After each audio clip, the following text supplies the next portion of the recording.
Selamat pagi saudara. Sebelum kita membaca merenungkan firman Tuhan, mari kita berdoa.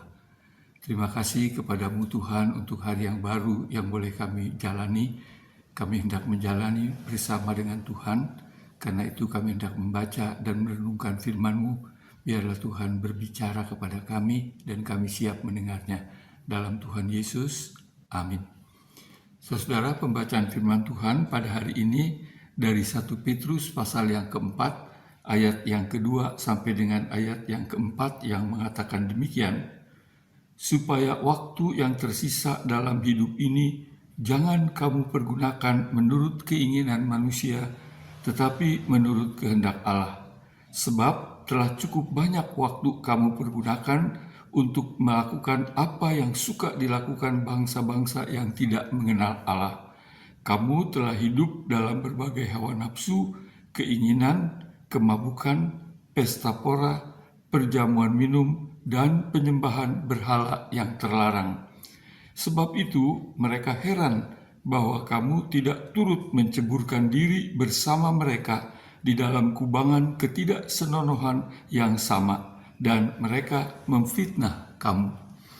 Ayat yang saya bacakan dari saudara-saudara itu merupakan bagian daripada surat Rasul Paulus yang ditujukan kepada para pendatang, perantau, artinya bukan penduduk asli daripada kota-kota besar yang ada di Asia Kecil pada waktu itu.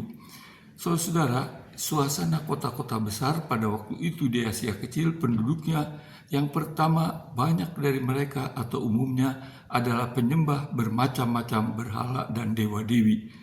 Terutama juga tentu mereka harus menyembah kaisar, karena itu kewajiban bagi semua orang yang ada di dalam kekaisaran Romawi.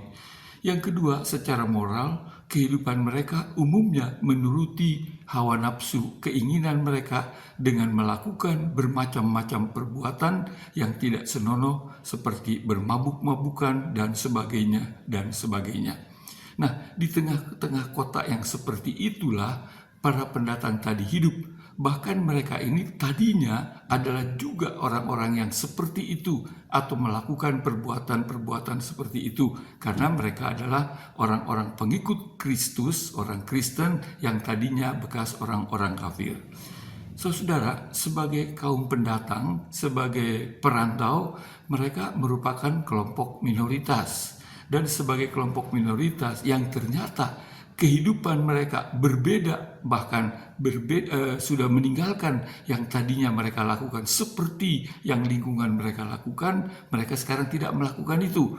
Karena itu seringkali mereka mendapat diskriminasi, mereka mendapat ejekan, mereka mendapat tekanan-tekanan, fitnah dan sebagainya, bahkan kadang-kadang mereka mendapat penderitaan karena itu. Nah, sekalipun demikian, Rasul Petrus dalam suratnya mengatakan supaya mereka tetap hidup menurut kehendak Allah dan bukan menurut keinginan nafsu duniawi seperti yang dilakukan oleh orang-orang di sekitar mereka maupun seperti yang dahulu mereka lakukan. Saudara, kalau kita perhatikan sebenarnya situasi itu mirip-mirip, dapat dikatakan juga relevan dengan keadaan kita pada saat ini. Kita hidup di tengah-tengah masyarakat yang mempunyai kepercayaan banyak mayoritas umumnya berbeda dengan kita. Mungkin karena iman kepercayaan kita kepada Kristus, kita mendapat semacam diskriminasi, kita mendapat semacam penyingkiran-penyingkiran atau kehilangan kesempatan-kesempatan. Ada orang yang karena kesetiaan kepada Kristus diputus oleh kekasihnya yang beragama lain yang menuntut supaya orang itu pindah agama. Tapi karena dia tetap setia kepada Kristus, tidak mau mengikuti, dia diputus oleh pacarnya.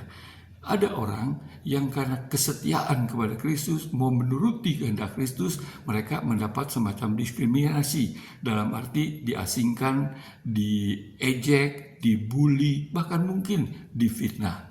Ada orang yang karena kesetiaan kepada Kristus, yang mau hidup seturut dengan kehendak Kristus, maka mereka mendapat fitnahan-fitnahan, mendapat ejekan-ejekan, mendapat perbuatan-perbuatan yang mungkin mengalami tekanan dan penderitaan.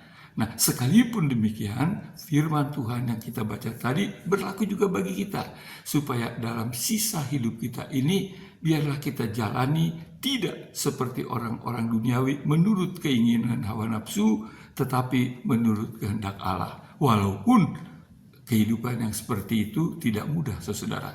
Kadang-kadang kita harus jatuh bangun, kadang-kadang kita berhasil, kadang-kadang kita gagal. Kehidupan untuk mentaati Kristus di dalam kehidupan sehari-hari, yang berarti juga menyangkal diri, bukan kehidupan yang mudah, kehidupan yang berat, kehidupan yang penuh dengan perjuangan. Tapi itulah kehidupan yang Tuhan kehendaki, supaya kita menuruti kehendak Tuhan dan bukan menuruti kehendak dunia atau hawa nafsu duniawi. Seperti dikatakan tadi, supaya waktu yang tersisa dalam hidup ini jangan kamu pergunakan menurut keinginan manusia, tetapi menurut kehendak Allah. Biarlah kita camkan firman Tuhan itu dan kita berusaha untuk mentaati dan melaksanakannya dalam kehidupan kita. Tuhan memberkati. Kita berdoa.